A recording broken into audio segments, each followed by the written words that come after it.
रत्नागिरी तालुक्यातील जयगड जवळ नांदिवडे येथे पत्नीने प्रियकराच्या मदतीने पतीची हत्या केल्याचा धक्कादायक प्रकार समोर आला। शुक्रवारी सकाळी पत्नीने बांबूने बेदम मारहाण करून हा खून केल्याचं पोलीस तपासात उघड झालं आहे। सुरुवातीला आपण काही केलं नाही असा कांगावा करणाऱ्या पत्नीचा आणि संशयित प्रियकराचा बनाव ग्रामस्थांची सतर्कता आणि पोलिसांच्या तत्परतेमुळे उघड झाला। दोघांनाही जयगड पोलिसांनी खुनाच्या गुन्ह्यात अटक केली आहे। न्यायालयाने संशयितांना 2 दिवसांची पोलीस कोठडी सुनावली आहे।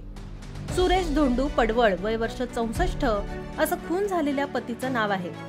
शीतल सुरेश पडवळ आणि मनराज दत्ताराम चव्हाण अशी अटक झालेल्या दोघांची नावे आहेत। याबाबत पोलिसातून मिळालेली माहिती अशी की 26 जानेवारीला शुक्रवारी आपले पती घरात रक्ताच्या थारोळ्यात पडले होते। आपण त्यांना अंगणात आणलं, त्यांना दवाखान्यात घेऊन जायचं आहे अशी माहिती गावकऱ्यांना दिली। तिने घराला बाहेरून कडील लावून घेतली आणि आपण काहीच केलं नाही अशा आविर्भावात पत्नी होती।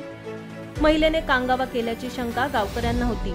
या सगळ्या प्रकाराने ग्रामस्थांना संशय आल्याने त्यांनी तात्काळ पोलिसांशी संपर्क साधला।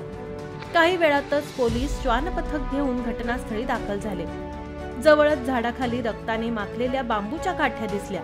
त्याचा वास श्वानाला देण्यात आला।